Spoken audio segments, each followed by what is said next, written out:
Hindi titikom kanyang bibig.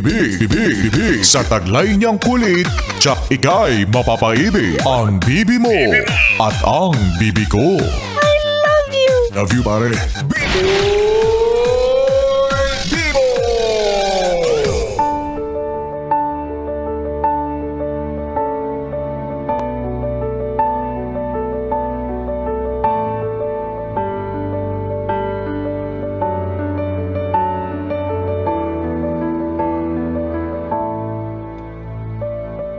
Gandang gabi! Ako'y nagbabalik, DJ B-Boy Bibo, para sa ating tuloy-tuloy na BB Time tungkol sa usaping kahihiyan. At kanina nga mga yes friend ay napakinggan natin ang sulat na ipinadala sa atin ni Philip para sa kanyang LDR jowa na si Belle. Etong si Philip at si Belle na marami ang hobby. Iba-iba ang ginagawang bonding kasama na syempre ang loving. Normal naman yun, di ba? Okay lang naman na ginagawa yun ng dalawang tao, lalo na kung mag-partner naman silang dalawa. So talagang walang mali siya, no? Ang mali lang sa dalawang to, nagbakbakan sila sa lababo. Sa dinami-dami ng lugar sa bahay, ewan ko kung bakit nag-trip to Jerusalem sila, nag-merry-go-round sila dun sa buong bahay nila. Kulang na lang pati sa kisame gawin nila. Oo, kasi yung last stop daw nila, 'di ba, sa lababo. Oo. Kasi kung ikaw, 'di ba, kung may mahuhuli kang magjowa na nagmimilagro, hindi ka na magugulat kung aabutan mo sila sa sofa, sa banyo or sa kwarto, pero yung sa lababo, ano 'yon? Bakit nandyan kayo pag yan nabasag tas nagiba, ewan ko na. 'Di ba? Saksi yung mga piping sandok, yung gripo, yung mga gamit na plato. Grabe naman 'yun. Mga walang kamalay-malay, mga inosenteng bagay. Nakita yung roleplay ninyo. Oo. Kunyari, Philip, ikaw yung tobero tapos ako yung magpapagawa sa'yo. Kakainis. Diba? Tapos, pag sa dulo na, pag tapos na, tapos, Philip, kunyari, lilinisin ko yung tubo mo, ha? Patay tayo dyan kapag nahuling nililinis ang tubo. O hindi, kasi makalat, di ba, kapag may ginagawa ka or inaayos ka, medyo magulo, makalat tayo, kaya dapat lilinisin. Kau naman. Pero ang kagandahan naman dito, no, mga yes friend, hindi sila actual na nahuli, kaya walang problema. Ang kaso, kahit hindi sila nahuli ng harap-harapan, may ebidensya na nagbakbakan sila. Okay na yung sa isang butas ng underwear niya lang na-shoot yung dalawang paa niya. Okay na yun. Given na yun kasi hindi na yung mahalata kasi nga naman may short siya, no? Pero paano pa kaya yung isa pang nangyari na na naging highlight nung kwento niya? Pero dun pa nga lang sa isang butas lang na i-shoot yung dalawang paa, di ba? Medyo obvious na yun. Isipin mo paano siya maglalakad-lakad, iika-ika siya. Para siyang si Lotus Fit.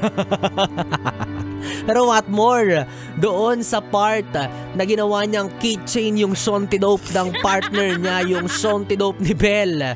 Oo nga naman, di ba? Paano mo yun sasabihin? Paano mo yun ipapaliwanag? Hindi mo pwedeng sabihin na, ginawa ko lang pong basahan kasi wala na tayong basahan eh. Di ba? Grabe naman. Bakit naman ginawa mong basahan? Bakit amoy patis yan kung basahan yan? Charot. Kakainis. Alam nyo, minsan mga yes friend, hindi naman talaga maiiwasan yung mga pahiya moments natin sa buhay. Parte na yan ng pagkatao natin. Lahat tayo, kahit mayaman, mahirap, maganda, guwapo, pangit, lahat yan hindi makakaligtas sa kahihiyan. Meron tayong kanya-kanyang entry kapag ganyan yung pinag-uusapan, di ba? Nasa pagalingan na lang talaga yun ng pagdadala at kung paano mo lulusutan yung pagkapahiya. Uy, pero deep inside, gusto mo na magpalamon sa lupa. Diba? Well, anyways mga yes friend, ayoko din naman na mapahiya yung sarili ko, no, sa inyo nung sinabi ko kanina na mamimigay ako ng tumataginting na 500 piso para sa ating Pera lang yan! Pera lang yan! Yes friend! Kung ikaw ay nag-send ng iyong pangmalakasan na banat para kay B-Boy Bibo, Lakasan mo na ang volume ng radyo mo dahil baka ikaw na ang masuwerteng mananalo ng tumataginting na 500 piso para sa ating pera-pera lang yan. Dahil dyan, huwag na nating patagalin pa. Congratulations! Ikaw ang pinagpalang nanalo ng 500 piso. Jomar Kakal! Hey, congratulations! At ang dahilan kung bakit siya nanalo, ito ay dahil sa nakakatuwang banat niya kay B-Boy Bibo. At ang sabi niya ay... DJ B-Boy Bibo, alam mo, ano? sana ulan ka na lang. Bakit? Tapos lupa ko. Para kahit gaano kalakas ang patak mo, sa akin pa rin ang bagsak mo. Grabe naman yun! Grabe naman yung mga ganong banat mo, Jomar. Oo, buti na lang ulan ako kasi kahit bumagsak ako sa'yo, hindi ka mapapano. Biglang umulan ng yelo. Kawawa talaga to.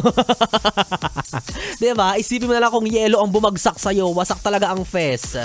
Lalo na kapag yung yelo yung tagtatres.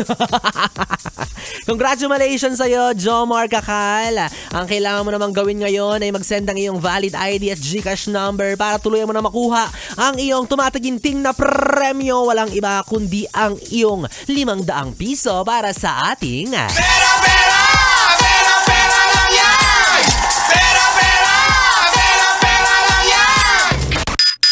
Wala na mga yes friend, 3 oras na BB time na naman ang ating pinagsamahan. Nakapiling mo ang BB mo sa radyo.